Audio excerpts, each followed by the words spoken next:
Once upon a 4 a.m. dreary, while I made pudding, weak and weary, over a quaint and curious recipe of forgotten lore, while I stirred, nearly napping, suddenly there came a yapping.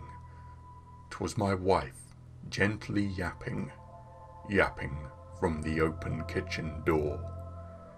"'Tis 4 a.m. in the morn. Why are you still up?" she implored. "Because I've lost control of my life," I muttered. "Only this and nothing more." From the cooker came forth embers, as a happy life I remembered, while each separate drop of pudding left its mark upon the floor. Eagerly I wished the morrow, to sleep and leave this sorrow from looking after my niece, brought to me by my successful brother, while he enjoys a retreat along with the whining girl's mother. For 1 whole week, I'm on day 4. And the constantly calling, bratty Angelica, who won't stop bawling, fills my soul with fantastic terrors never felt before. So that now, to still the beating of my heart, I keep repeating, attacking the chocolate mixture in the pot as my wife keeps staring from the door. I've lost control of my life, I say again, as she stares unanswering from the door. Only this and nothing more. Presently my soul grew stronger, hesitating then no longer. "Dee Dee," said I, "truly your forgiveness I implore. But the fact is you were napping, and heard my gentle rapping, spoon in cooking pot a-tapping, as I mixed this pudding of forgotten lore. I am sorry I awoke you."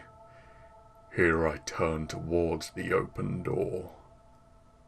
Darkness there, and nothing more.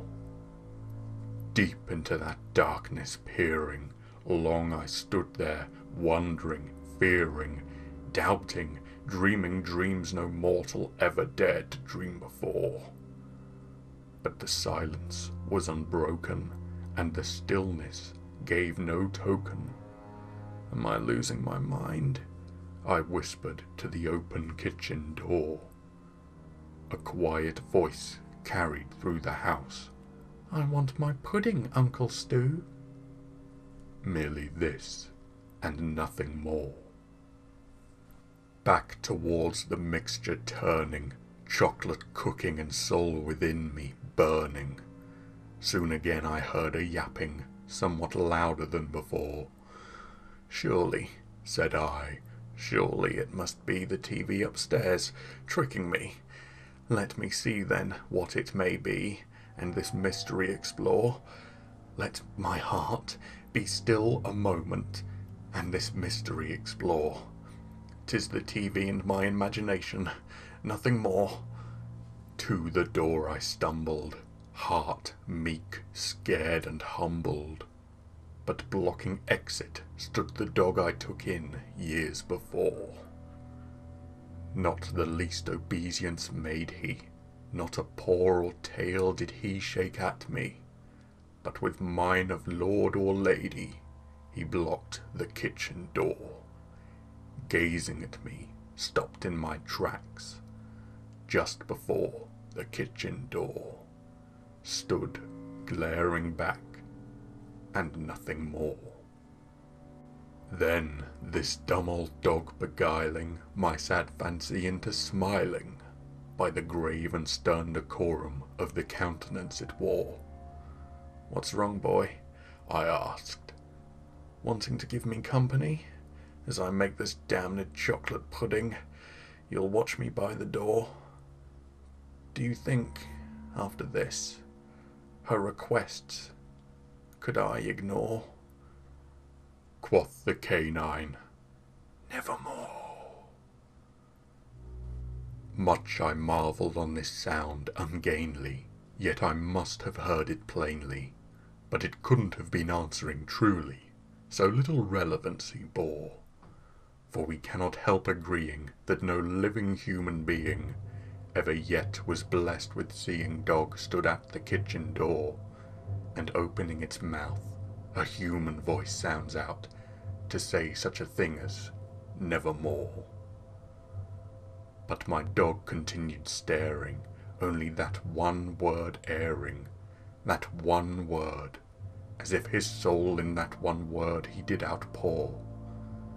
Nothing further did he utter, no broken word did he stutter, till I scarcely more than muttered, "You've never spoke before. I'm tired, hallucinating, that is all. Things will be normal in the morn." Then the dog said, "Nevermore." Startled at the stillness broken by reply so aptly spoken, "Doubtless," said I, "what you utter is only stock and store, caught from some unhappy hallucination of mine. You cannot talk, cannot speak, only bark, and nothing more. This is some part of my mind breaking out, a piece of me to bore, a piece of this nevermore." But with the dumb dog still beguiling all my fancy into smiling, I turned and went towards the pudding, my back towards the door. Then, whilst stirring, content in my reasoning, I betook myself to thinking, fancy unto fancy, of what this ominous word was for, what this grim, grisly, ghostly, and ominous word was for. Why my mind convinces me the dog is saying, nevermore.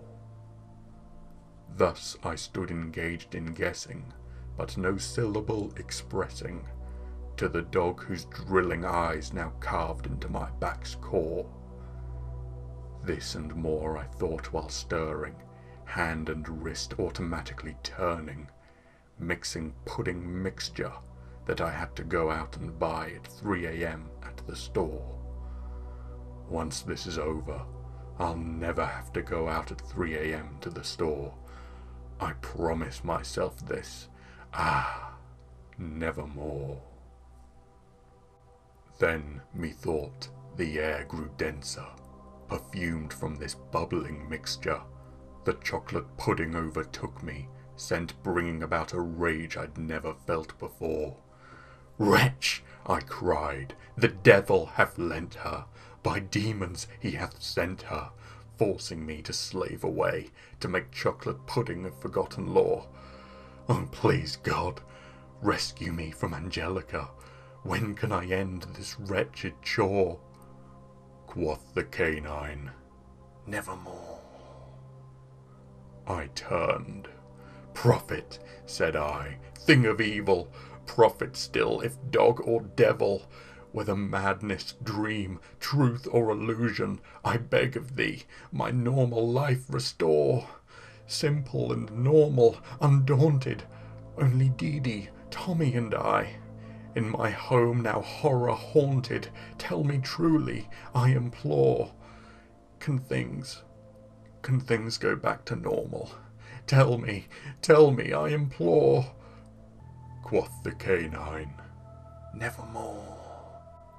"Prophet," said I, "thing of evil, prophet still, if dog or devil, by that heaven that bends above us, by that God we both adore, tell this soul with sorrow laden if, within that distant bedroom, lies a bed on which I may finally sleep and dream until the morn, where I can gain back my life and live as I used to make my life once more the norm."